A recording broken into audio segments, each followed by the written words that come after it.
Assalamualaikum guys, welcome back to my YouTube channel. Today our topic is derivation of weight of steel bar formulas. कल की class में हम लोगों ने steel का वेट किन फार्मूला से निकलता है वो हमने डिस्कस किए थे, उनकी कैलकुलेशन की थी। आज हम लोग इस क्लास में इन फार्मूला को ड्राइव करना सीखेंगे कि ये कैसे बनते हैं। चलिए आज की क्लास स्टार्ट करते हैं। अब यहाँ पे देखते हैं 1.21 डी स्क्वायर। अब इस फार्मूले की डेरिवेशन करते हैं तो हमें पता है वेट जो होता है वो प्रोडक्ट होता है वॉल्यूम इनटू डेंसिटी।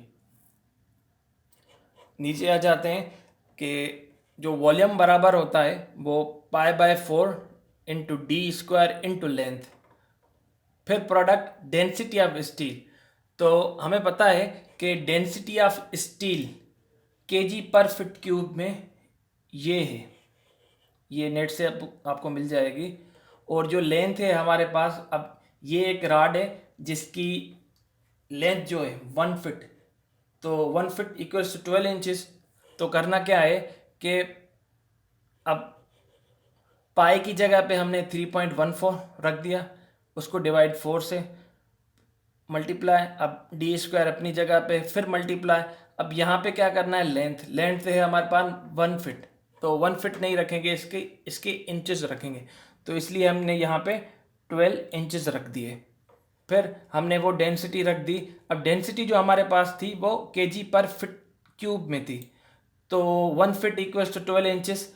तो 12 क्यूब को हम लोग ऐसे भी लिख सकते हैं, 12 × 12 × 12। ठीक हो गया। तो नीचे आ जाते हैं, 3.14 को डिवाइड करवाएंगे 4 से, तो हमारे पास आ जाएगा 0.785। प्रोडक्ट डी स्क्वायर अपनी जगह पे, प्रोडक्ट अब ये जो डेंसिटी है वो अपनी जगह पे। तो ऊपर यहाँ पे देखेंगे कि 12 से कट रहा है। ठीक हो गया, तो ये कट गए तो नीचे क्या बचा, 12 प्रोडक्ट 12। ठीक हो गया। अब नीचे देखते हैं कि ये 0.785 को प्रोडक्ट करवाना है 222.5 से, तो हमारे पास आ जाएगा 174.662। और जो नीचे देखते हैं कि 12 × 12 144, प्रोडक्ट डी स्क्वायर अपनी जगह पे। अब 174.662 को डिवाइड करवाएंगे 144 से, तो हमारे पास आ जाएगा 1.21 डी स्क्वायर। ये बिल्कुल फार्मूला है जो हमारे पास ऊपर फार्मूला गिवन है, हेंस प्रूव्ड। अब यहाँ पे देख लेते हैं, हमारे पास दो फार्मूला हैं। अब ये फार्मूला हम लोग तब यूज़ कर रहे थे जब हमारे पास डाया गिवन था मिलीमीटर में। तो जब हमें वेट केजी पर मीटर में चाहिए था तो ये वाला फार्मूला यूज़ कर रहे थे, और जब हमें केजी पर फिट में चाहिए था तो ये फार्मूला यूज़ कर रहे थे। तो चलिए पहले इस फार्मूले की डेरिवेशन कर लेते हैं कि कैसे होती है। तो वेट हमें पता है, जैसे पहले डिस्कस कर चुके हैं कि वॉल्यूम इनटू डेंसिटी है। तो वॉल्यूम जब हमारे पास होता है π/4 into d square into length. तो यहाँ पे देख लेते हैं कि हमारे पास जो रॉड है वो 1 मीटर की है, तो 1 मीटर में हमें पता है कि 1000 mm होते हैं। तो ये लेंथ अपनी जगह पे। फिर यहाँ पे आ जाते हैं कि डेंसिटी ऑफ स्टील। अब ये डेंसिटी पिछली डेंसिटी से डिफरेंट है, वो इसलिए कि वो डेंसिटी हमारे पास थी केजी पर फीट क्यूब में, और ये डेंसिटी हमारे पास है केजी पर मीटर क्यूब में। तो ये जो हमारे पास डेंसिटी है वो ये 7850। ठीक हो गया। यहाँ पे आ जाते हैं कि पाई की वैल्यू जो हमें पता है कि 3.14 है, वो अपनी जगह पे रख दी। इसको डिवाइड करवाना है 4 से, फिर डी स्क्वायर अपनी जगह पे, फिर लेंथ हमारे पास 1 मीटर है, तो यहाँ पे हम 1 मीटर नहीं रख रहे, 1000 मिलीमीटर रख रहे हैं, तो ये 1000 मिलीमीटर आ गया यहाँ पे। फिर करना क्या है कि वही डेंसिटी अपनी जगह पे, फिर डेंसिटी मीटर क्यूब में है, तो हमें पता है 1 मीटर इक्वल्स टू 1000 mm। तो 1000 को क्यूब करना है तो हम उसको इस तरह से भी लिख सकते हैं। अब ये यहाँ पे 1000 और 1000 सेम हो रहे हैं, तो हम इसको काट सकते हैं कि ये 1000 इसका 1000 से कट गया। आ जाते हैं नीचे, अब 3.14 को डिवाइड करवाएंगे 4 से, तो हमारे पास आ जाएगा 0.785।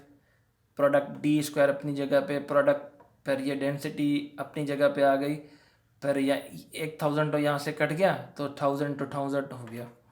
तो अब आप क्या इसको कैलकुलेट कर लीजिएगा कि 0.785 को प्रोडक्ट करवाओगे 7850 से, जो वैल्यू आएगी उसको 1000 into 1000 करके डिवाइड करवा दीजिएगा, तो आपके पास ये वाली वैल्यू आ जाएगी। अब करना क्या है कि इसको हम लोग अपान में लेके जाएंगे, तो 1/1 डिवाइडेड बाय 0.00061622। ठीक हो गया। नेक्स्ट यहाँ पे क्या करना है कि आप 1 को डिवाइड करवाएंगे 0.00061622 से, तो हमारे पास जो वैल्यू आ जाएगी वो ये वाली आ जाएगी। अब ये वाली वैल्यू और ये वाली वैल्यू आप देख लें फार्मूला की बिल्कुल सेम है, हैंस प्रूव। सेकंड फार्मूला भी हमारा प्रूफ हो गया। अब चलते हैं थर्ड वाले फार्मूला पे, जो है कि ये, तो आ जाते हैं यहाँ पे। तो हमें पता है 1 मीटर जो है इक्वल्स होता है 3.2804 फिट के। तो ये आप हमेशा याद कर लीजिए, जब भी हम किसी बड़े यूनिट से छोटे यूनिट में जाते हैं तो डिवाइड करते हैं। तो ये तो पहले से डिवाइड में था, तो हमें 1 मीटर इक्वल्स टू 3.2804 फिट, तो इसको डिवाइड में लिख दिया, तो ये दोनों प्रोडक्ट में हो गए। अब इन दोनों को प्रोडक्ट करवाएंगे 162.2 मल्टीप्लाई 3.2804 को, तो आपके पास 533 के अराउंड आ जाएगा। ठीक है, तो अब देख लें, अब ये फार्मूला और ये फार्मूला बिल्कुल इक्वल हैं, हैंस प्रूव्ड। आई होप आपको आज की क्लास भी अच्छी लगी होगी। मैं आपके लिए ऐसे ही मज़ीद अच्छी क्लासेस लेता रहूँगा। अपना ख्याल रखिएगा। Thank you. अल्लाह हाफ़िज़।